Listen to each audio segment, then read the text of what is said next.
नमस्कार। आज देखेंगे, आज जो पेपर हुआ है 025 825 उसके मैथ्स वाले पार्ट का सॉल्यूशन। देखते हैं पहला क्वेश्चन। पहले क्वेश्चन की बात करें तो पहला क्वेश्चन दिया हुआ है अल्फा प्लस बीटा बराबर pi by 4, 1 plus 10 alpha 1 plus 10 beta का मान क्या होगा। देखो ये कंडीशन पहले तो ट्रिग्नोमेट्री में मैंने सीधा लिखा है कि ये कंडीशन होती है तो इसका मान कितना होगा 2, लेकिन ये आता कैसे है वो देख लो एक बार। अल्फा प्लस बीटा बराबर पाई बटे 4, दोनों तरफ अगर मैं 10 लगाऊं तो ये हो जाएगा 10 अल्फा प्लस बीटा, और ये कितना हो जाएगा 10 pi by 4, 10 pi by 4। 10 alpha plus beta की फॉर्मूले की बात करें तो वो होता है 10 अल्फा प्लस 10 बीटा बटे 1 माइनस 10 अल्फा 10 बीटा, और 10 पाई बाई 4 की बात करें तो वो कितना होता है 1। इनको क्रॉस मल्टीप्लाई करेंगे तो 10 अल्फा 10 बीटा बराबर 1 माइनस 10 अल्फा 10 बीटा। इसको इस तरफ लेके आऊंगा तो जो माइनस का वो क्या हो जाएगा प्लस का, 10 alpha plus 10 beta plus 10 alpha 10 beta बराबर 1। दोनों तरफ अगर मैं एक ऐड करूं तो 1 और 1 कितना हो जाएगा 2, और यहां 1 प्लस 10 अल्फा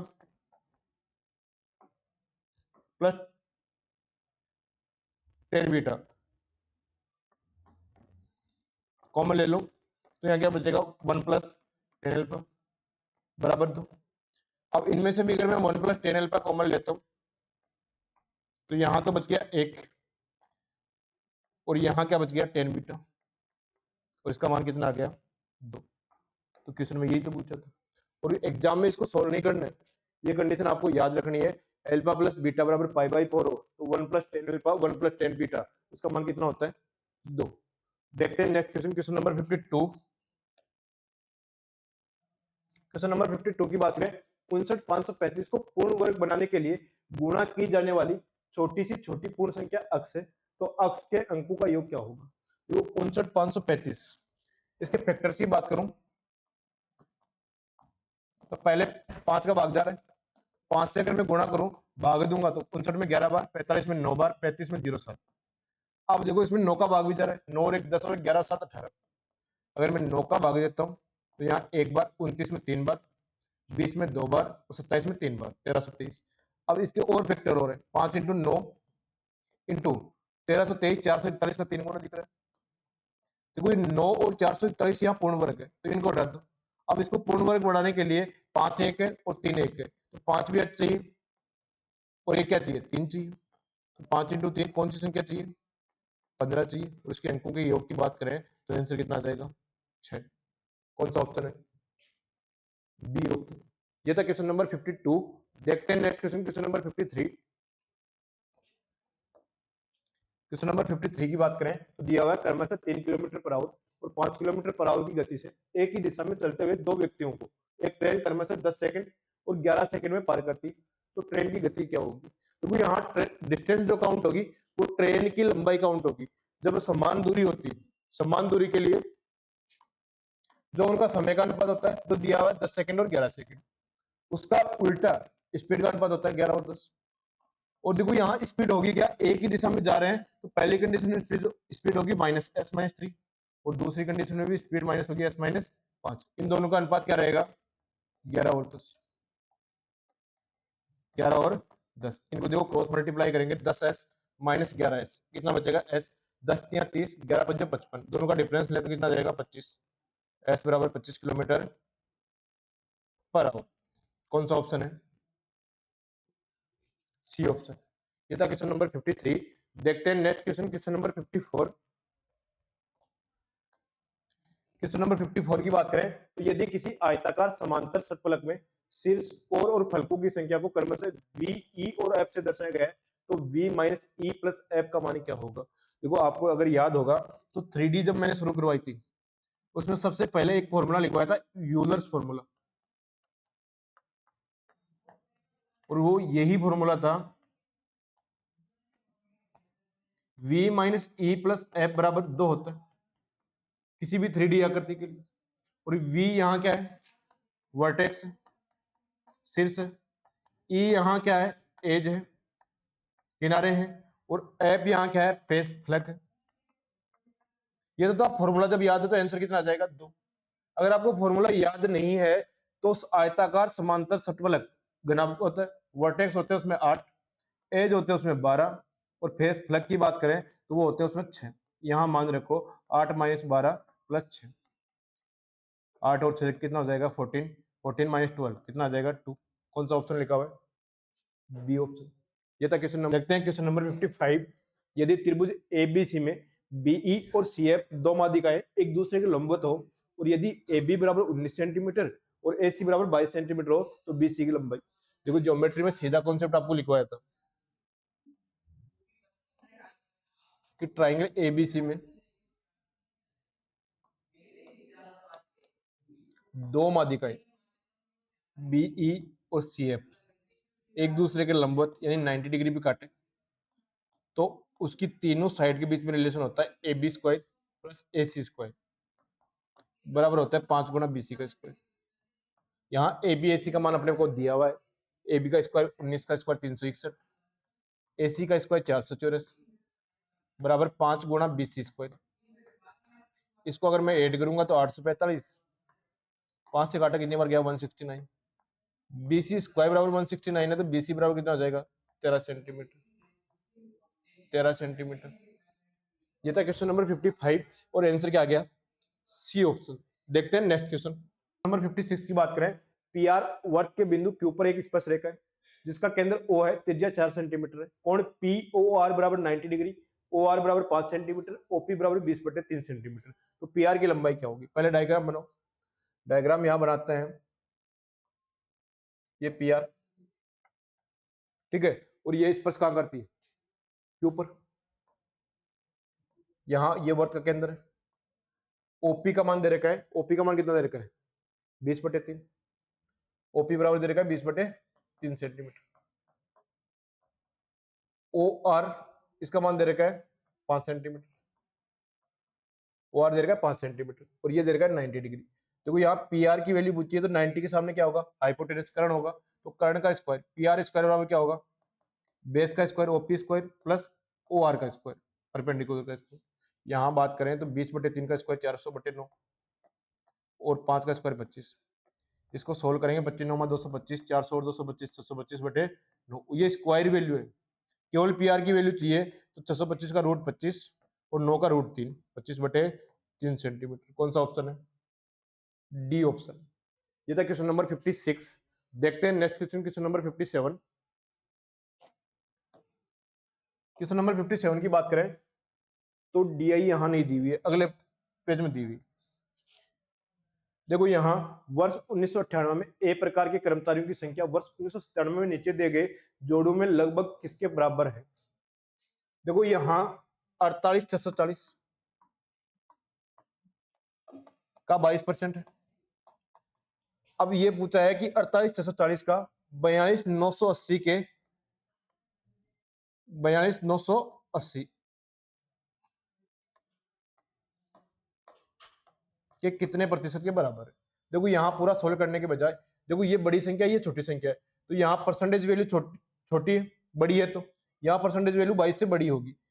अब बी और सी की बात करें तो ये कितना होगा, इसमें बी और सी होगा 16%, तो ये तो ऑप्शन नहीं होगा। ए और सी की बात करें, ए और सी की बात करें तो 30%, तो 30% तो बहुत ज्यादा हो गया। डी और ई की बात करें तो हो गया 42%, तो ये तो और ज्यादा हो गया। और सी और डी की बात करें तो वो कितना होगा 25%, 25%। देखो 48,640 का 22% लगभग किसके बराबर होगा, 42,980 के 25%। कौन सा ऑप्शन है, डी ऑप्शन। ये था क्वेश्चन नंबर 57। देखते हैं next question, question number 58। Question number 58 की बात करें, यदि वर्ष 1998 में डी प्रकार के कर्मचारियों की संख्या 5,000 हो तो लगभग कंपनी में इसका प्रतिशत कितना है। 5,000 कर्मचारी और वो भी कितने में से, 48,640 में से। तो ये तो एकदम लगभग 50,000 ही हो गया, तो मतलब 1/10 के लगभग ही है, 10%। कौन सा ऑप्शन है, डी ऑप्शन। ये था क्वेश्चन नंबर 58। देखते हैं next question, question number 59। Question number 59 की बात करें तो वर्ष 1997 से वर्ष 1998 में बी प्रकार के कर्मचारियों की लगभग कितना अंतर है? 1998 में बी प्रकार का है 10%। 10% का मतलब कितना, 1/10 और एक जीरो हटा दो, तो 1998 में बी है 4864 है। 1997 की बात करें वो कितना होगा, 42,980, और बी कितना है 6%, 6/100। एक जीरो से एक जीरो कैंसिल हो गया। 4298 को 6 से इंटू करेंगे तो 43 को अगर 6 से इंटू करते कितना आता है, 258। 25,800, उसमें से 12 माइनस कर दो तो 24,988। 24,998, 43 को 6 से इंटू करते हैं, या फिर ऐसे कर लो 98 इंटू 6, 588, 88 लिख दिया। 6 दूनी 12 और 5 17, 24 और 1 25, 25 78.8। यहां देखो इनका डिफरेंस लेंगे तो 64 से कम है, 64 से ज्यादा है, 48 माइनस 25 यानी 2300 से कम होगा लगभग 2285। कौन सा ऑप्शन है, ए ऑप्शन।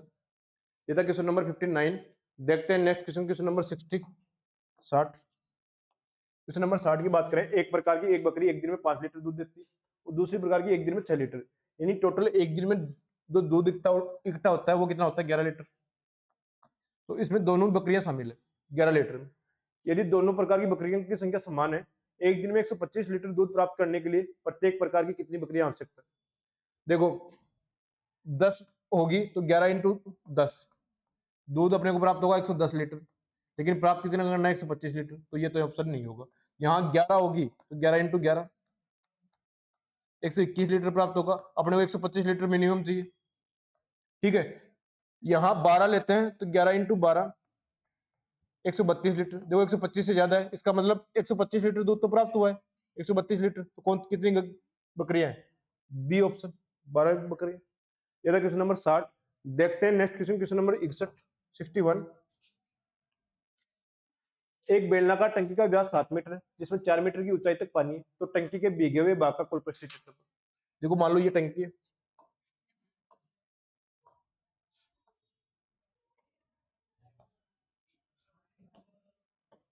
अब देखो मान लो यहां तक पानी भरा हुआ है, तो ये ऊंचाई दे रही है 4 मीटर। ठीक है, यहां तक पानी भरा हुआ है, इसका टोटल सरफेस एरिया अगर निकालना है तो इसमें इसका वक्र पृष्ठ काउंट होगा 2 पाई आर एच, 4 मीटर की हाइट होगी, प्लस देखो ऊपर वाला पार्ट नहीं बिगेगा तो ऊपर वाला बेस काउंट नहीं होगा, सिर्फ नीचे वाला बेस काउंट होगा, तो प्लस पाई आर स्क्वायर, ये इसका टोटल सरफेस एरिया होगा। इसमें से पाई आर कॉमन ले लेता हूं, तो पाई आर 2h प्लस आर, इसको सिर्फ सोल्व करना है। इसको सोल्व करने की बात करें तो 22/7, रेडियस व्यास 7 दे रखा है, रेडियस कितनी हो जाएगी, 7/2, आधी हो जाएगी। हाइट 4 का 2 गुना 8 प्लस 3.5 कितना हो जाएगा, 11.5। 7 से 7 कैंसिल हो गया, 2 से काटेंगे कितना जाएगा, 11, तो 11 इंटू 11.5, 11 का स्क्वायर 121 और 5.5 कितना हो जाएगा, 26.5 मीटर स्क्वायर। कौन सा ऑप्शन है, बी ऑप्शन। ये था क्वेश्चन नंबर 61। देखते हैं next question, question number 62। Question number 62 की बात करें, एसी चक्रीय चतुर्भुज एबीसीडी के परिवर्त का व्यास, यदि कोण बीडीसी 24 डिग्री है तो कोण एसीबी का मान क्या होगा? डायग्राम बना लो, ये ए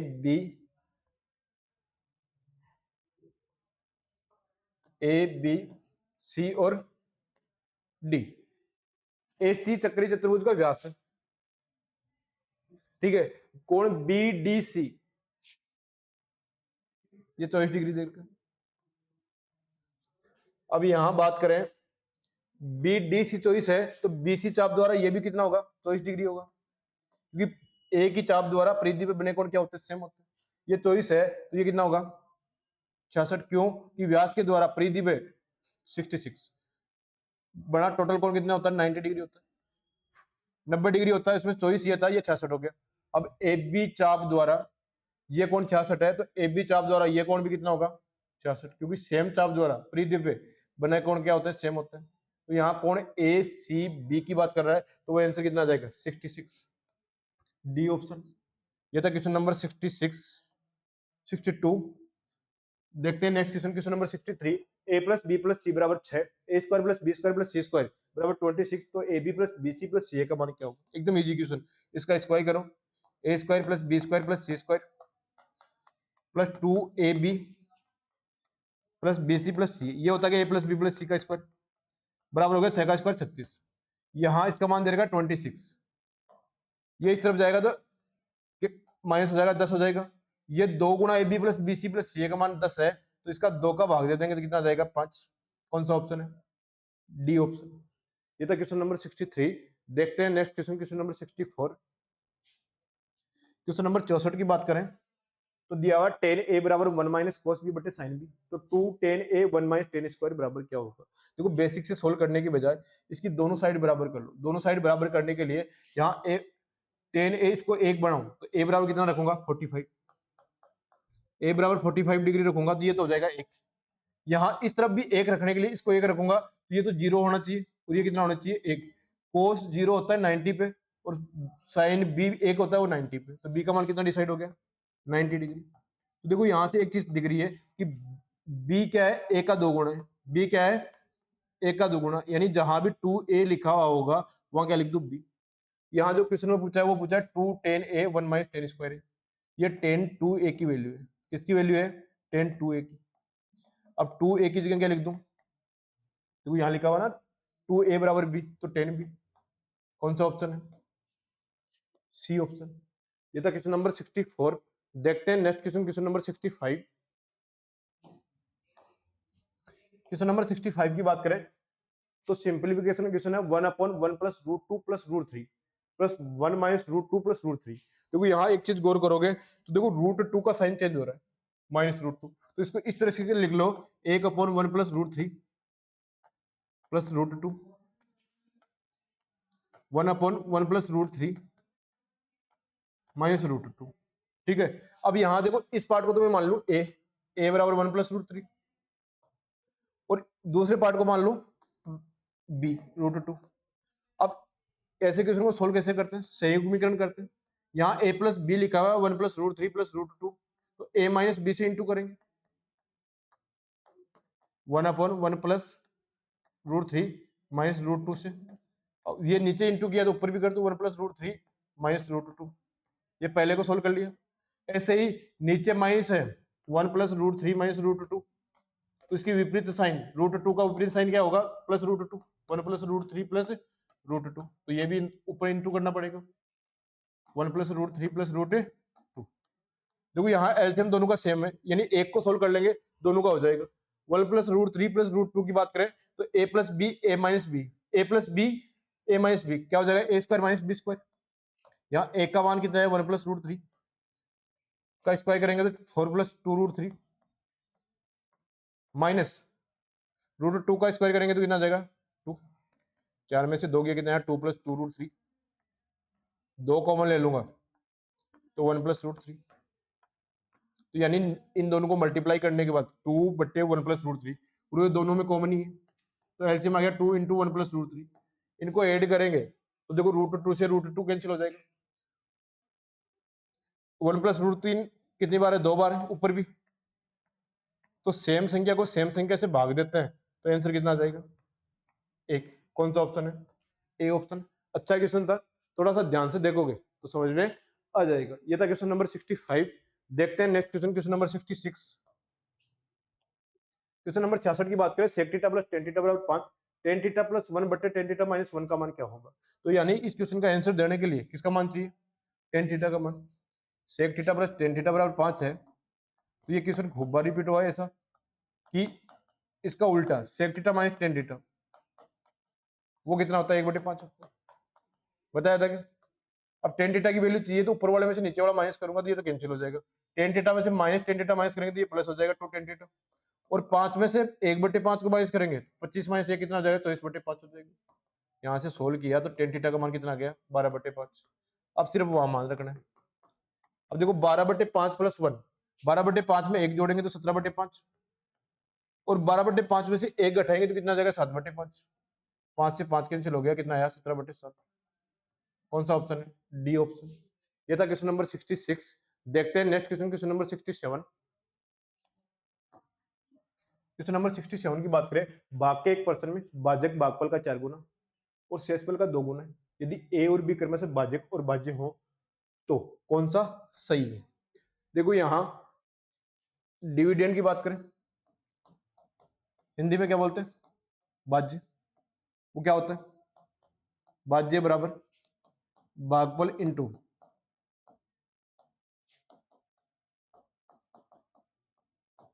डिविजन प्लस रिमाइंडर।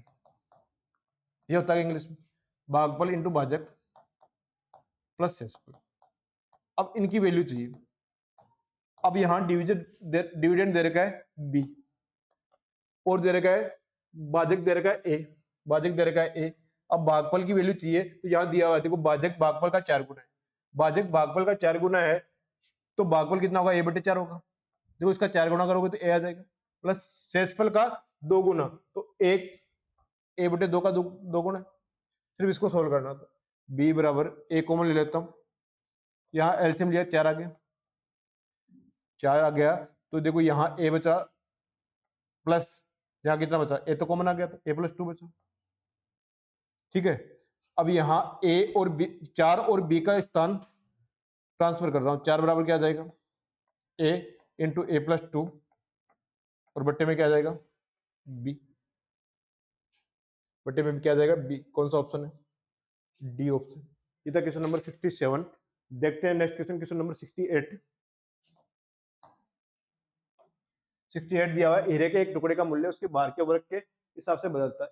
एक हीरा जिसका मूल्य 5,184 रुपए है तो 3 भागों में 1:2:3 के अनुपात में बांटा जाता है, तो काटने से हुई हानि की। देखो हीरे का वेट 1 होगा तो उसकी प्राइस 1 का स्क्वायर 1, अगर हीरे का वेट 2 होगा तो इसका स्क्वायर कितना होगा? 4। इस हिसाब से चेंज होता है। इस लाइन का मतलब ये है कि इस टुकड़े का मूल्य क्या होगा? उसके भार के वर्ग के हिसाब से बदलता है। तो कोई यहाँ 3 टुकड़े 1:2:3, अगर ये टुकड़ा टूटता नहीं तो वो कितना होता? 6 होता। तो 6 का स्क्वायर इसका प्राइस कितना होगा? 36 होगा। 3 का स्क्वायर इसका प्राइस कितना होगा? 9। और 2 का स्क्वायर इसका प्राइस कितना होगा? 4। और 1 का स्क्वायर इसका प्राइस कितना होगा? 1। ये प्राइस है क्या? क्यों कि इसका वेट के स्क्वायर के बराबर। 1 का स्क्वायर 1, 2 का स्क्वायर 4, 3 का स्क्वायर 9, 6 का स्क्वायर 36। अगर ये नहीं टूटता तो इसका मूल्य था 36, टूटने के बाद इसका मूल्य हो गया 9, 4, 13 और 1 14। तो यहाँ जो लॉस हुआ है वो कितना हुआ है? 22 का हुआ है। ये तो सारा काम चल रहा है अनुपात में। जो रियल वैल्यू दे रखी है 5,184 वो दे रखी है 36 की, यहां से निकालेंगे 22 की वैल्यू तो आंसर आ जाएगा, ये लॉस आ जाएगा। देखो 36 का भाग दिया तो 1 बार गया, 15 बचा। 158 में 36 का भाग दिया 4 बार गया। ठीक है, फिर 4 बार गया। 144 इंटू 22, 22 चौका 88, 22 चौका 88 और 8 96, 22 इंटू 1 22 और 9 31, 3,168। कौन सा ऑप्शन है? D option. ये था क्वेश्चन नंबर 68। देखते हैं next question, question number 69।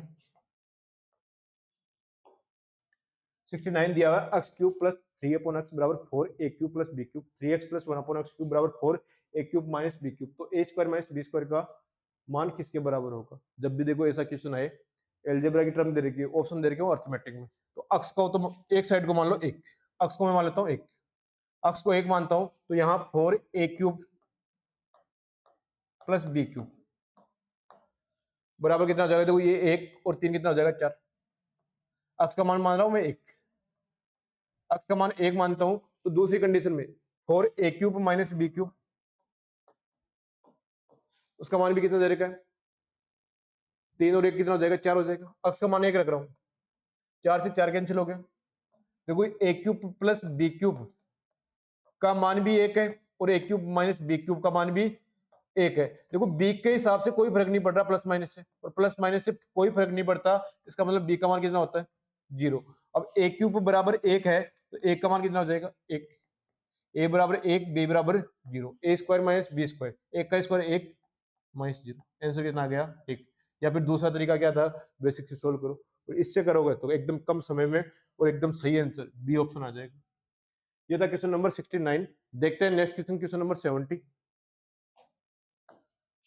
Question number 70 की बात करें तो एक अपूर्ण ऊर्ध्वाधर खंभे के पास से 100 मीटर की दूरी से शिखर का उन्नयन कोण 45 डिग्री, यदि उसी बिंदु से पूर्ण खंभे का उन्नयन कोण 60 डिग्री है तो अपूर्ण खंभे की ऊंचाई को कितने मीटर से बढ़ाया गया। ये पहले 45 है, ये अपूर्ण है, इसकी हाइट ये इतनी बढ़ा दूं तो इसकी एंगल हो जाता है 60 डिग्री, ये पूरा 60 डिग्री हो जाता है। ये 45 था, ये पूरा कितना हो जाएगा 60 डिग्री हो जाएगा, पूरा एंगल 60 डिग्री हो जाएगा। अब ये दूरी दे रही है 100, ये 100 है तो ये भी कितनी हो जाएगी 100, क्योंकि ये 45 तो ये भी 45, तो दोनों एंगल बराबर है, दोनों साइड भी बराबर होगी। अब यहाँ ये 60 होता है तो ये एक और ये अनुपात कितना होता है √3, तो ये पूरी एक का मान 100 दे रखा है तो √3 का मान कितना हो जाएगा 100 √3, तो ये पूरी साइड कितनी आएगी 100 √3। अब जो हाइट बढ़ी है वो इतनी तो बढ़ी है, तो 100 √3 में से अगर 100 माइनस कर दूं तो बढ़ी हुई हाइट आ जाएगी, तो 100 कॉमन ले लिया, बचा कितना √3 माइनस √3 - 1, कौन सा ऑप्शन है, सी ऑप्शन। ये था क्वेश्चन नंबर 70। देखते हैं next question, question number 71। Question number 71 की बात करें तो दिया हुआ एक मशीन की कीमत पहले वर्ष 50%, दूसरे वर्ष 33 से 1/3% और तीसरे वर्ष 25% कम हो जाएगी। देखो 50% की फ्रैक्शन की बात करें तो वो होता है 1/2, 33 से 1/3% की फ्रैक्शन की बात करें वो होती है 1/3, और 25% की फ्रैक्शन की बात करें तो वो होती है 1/4। यानी जो मूल्य पहले 2 था अब कितना हो गया 1, पहले 3 था 1 कम हो गया तो कितना हो गया 2, पहले 4 था अब कितना हो गया 3, तो 3 से 3 कैंसिल हो गया, 2 से 2 कैंसिल हो गया, यानी पहले जो मूल्य 4 था वो प्रेजेंट में कितना हो गया 1 हो गया, तो कितनी कमी आई 3 की कमी आई, तो कितने पे 4 पे इंटू 100, ये परसेंटेज कमी आ गई 25, 25 इंटू 3 कितना हो जाएगा 75%। कौन सा ऑप्शन है, सी ऑप्शन। तो क्वेश्चन नंबर 71 को सोल्व करने के बाद कौन सा ऑप्शन आया, सी ऑप्शन। देखते हैं नेक्स्ट क्वेश्चन, क्वेश्चन नंबर 72 की बात करें 10,000 रुपए का वितरण 3 शिल्पकारों 5 सहायकों तथा 6 श्रमिकों के बीच इस प्रकार करना है कि प्रत्येक सहायक को मिलने वाली राशि एक श्रमिक को मिलने वाली राशि से दोगुनी हो। साथ साथ लिखते जाओ, सहायक को मैं मान रहा हूं हेल्पर और श्रमिक को मान रहा हूं मैं लेबर। श्रमिक को मिलने वाली राशि से दोगुनी, श्रमिक को अगर लेबर को 1 मिल रही है तो हेल्पर को कितनी मिलेगी 2। आगे बोला है प्रत्येक शिल्पकार, शिल्पकार को इंग्लिश में क्या बोलते हैं क्राफ्ट्समैन, सी लिख लेता हूं। प्रत्येक शिल्पकार को मिलने वाली राशि एक श्रमिक को मिलने वाली राशि से तिगुनी, श्रमिक को 1 मिल रही है तो क्राफ्ट्समैन को कितना मिलेगा 3, तिगुनी हो तो तीनों शिल्पकारों द्वारा प्राप्त की गई राशि। देखो यहाँ जो है 3 शिल्पकार है, एक शिल्पकार को मिल रहा है 3, तो 3 तिया 9, 3 तिया 9, यहां लिख लेता हूं 9 प्लस 5 सहायक, 5 एक हेल्पर को मिल रहा है 2 तो 5 दूनी 10, और 6 श्रमिक यानी एक श्रमिक को मिल रहा है 1 तो 6 को कितना मिलेगा 6। तो रेशियो में अगर मैं टोटल निकालूं तो 10 और 9 19, 19 और 6 कितना हो गया 25, ये आया अनुपात में, रेशियो में आया, लेकिन इसकी रियल वैल्यू तो कितनी है 10,000 है, तो 10,000 है वो किसकी वैल्यू है 25 की वैल्यू है। और लास्ट वाली लाइन पढ़ो, लास्ट वाली लाइन में दिया हुआ है तीनों शिल्पकार द्वारा, शिल्पकार वाला कौन सा है ये रहा 9 इंटू 9, ये आंसर आ जाएगा। ये कितना गुना है 4 गुना है, तो 9 चौका कितना हो जाएगा 3600, 3,600 रुपए। और कौन सा ऑप्शन लिखा हुआ है सी ऑप्शन। ये था क्वेश्चन नंबर 72। देखते हैं next question, question number 73। Question number 73 की बात करें तो लिखा हुआ है एक वस्तु किसी निश्चित कीमत पर बेची जाती है यदि इसे इस कीमत के 33 से 1/3%, जहां भी 33 से 1/3 लिखा हुआ है वहां सीधा लिख दो 1/3 पर बेचा जाए तो 33 से 1/3% की हानि, कितने की लॉस होती है 1/3 की लॉस होता है। यदि इसे आरंभिक विक्रय मूल्य के 60% पर बेचा जाए तो कितने प्रतिशत का लाभ होगा। देखो जब भी बट्टे में 3 लिखा हुआ है तो टोटल एसपी, शुरुआत वाला एसपी कितना मान लो 3 मान लो, और परसेंटेज की बात हो रही है तो 2 जीरो लगा तो 300। अब क्या हो रहा है इस कीमत के 1/3 पर बेचा जाए, ये तो पहला एसपी था ओरिजिनल एसपी, अब जो एसपी है उसका 1/3 यानी कितने में बेचा जा रहा है 100 में बेचा जा रहा है, तो लॉस हो रहा है 1/3 का। लॉस 1/3 का मतलब सीपी अगर 3 है तो एसपी कितना होगा 2 होगा, एसपी कितना होगा 2, तो 2 की वैल्यू 100 दे रखी है तो सीपी कितना हो जाएगा 2 का 50 गुना 100 है तो 3 का 50 गुना कितना हो जाएगा 150। देखो अपने पास सीपी 150 है, बाद वाला एसपी 100 है, ओरिजिनल जो एसपी है वो कितना है 300। यहाँ बोल रखा है कि विक्रय मूल्य के 60, आरंभिक विक्रय मूल्य के 60%। आरंभिक विक्रय मूल्य कौन सा था 300, 300 के 60% की बात करें तो 300 इंटू 60/100, 2 जीरो से 2 जीरो कैंसिल हो गया, 60 का मैं 3 गुना करूं तो 180। अब 150 रुपए की वस्तु को आप अगर आप 180 में बेचोगे तो 30 का प्रॉफिट होगा, और कितने पे 150 पे। 30/150 की बात करूं तो वो कितना हो जाएगा 1/5, और 1/5 की परसेंटेज वैल्यू की बात करूं तो वो कितनी होती है 20%, और वो कौन से ऑप्शन में लिखी हुई है ये ऑप्शन। तो अच्छा क्वेश्चन था, थोड़ा सा ध्यान से देखोगे तो समझ में भी आ जाएगा। क्वेश्चन नंबर 73 देखते हैं next question, question number 74। Question number 74 की बात करें, एक कक्षा में छात्रों की संख्या जेड है, उनमें लड़कों की संख्या अक्स है, उस कक्षा में लड़कियों की संख्या का भाग कितना है। एकदम इजी क्वेश्चन है। देखो टोटल जेड है, उसमें से लड़कों की संख्या माइनस कर दो, ये लड़कियों की संख्या आ गई। लेकिन जब भी भाग में चेंज करते हैं तो नीचे क्या लगते हैं टोटल। टोटल कितना है जेड, जेड माइनस 1 जेड बटे जेड, ये गर्ल्स का पार्ट आ गया। देखो अलग अलग लिखूंगा, जेड में जेड का भाग दिया 1, 1 माइनस एक्स बटे जेड, कौन सा ऑप्शन लिखा हुआ है सी ऑप्शन। ये था क्वेश्चन नंबर 74। अब देखते हैं आज के पेपर का last question, question number 75। Question number 75 की बात करें, ट्रिग्नोमेट्री का क्वेश्चन है, कोस स्क्वायर थीटा बटे coat square theta minus cos square theta बराबर 3। देखो क्रॉस मल्टीप्लाई करो, क्रॉस मल्टीप्लाई करूंगा तो 3 coat square theta minus 3 cos square theta बराबर कोस स्क्वायर थीटा। देखो कोस स्क्वायर थीटा को एक तरफ रखेंगे, 3 और 1 कितना हो जाएगा 4 cos square theta. Coat square theta की बात करें तो 3 कोस स्क्वायर थीटा बटे साइन स्क्वायर थीटा, क्योंकि कोट क्या होता है कोस बटे साइन, कोस स्क्वायर से कोस स्क्वायर कैंसिल हो गया तो साइन यहाँ बटे में स्क्वायर है। साइन स्क्वायर थीटा की बात करें तो हो जाएगा 3/4, 3/4 हो जाएगा। तो साइन थीटा की बात करें रूट लेंगे तो 3 का रूट हो गया √3, और 4 का रूट हो गया √3/2। साइन थीटा √3/2 होता है, थीटा बराबर 60 डिग्री में। अब थीटा का मान आने के बाद क्वेश्चन में कुछ बचा ही नहीं, क्या पूछा है tan theta cot theta plus cosec theta. Cot 60 की बात करें तो कोट 60 की वैल्यू कितनी होती है 1/√3। कोसेक 60 की बात करें तो वो होती है 2/√3। तो 2 और 1 कितना हो गया 3, और बट्टे में क्या है √3।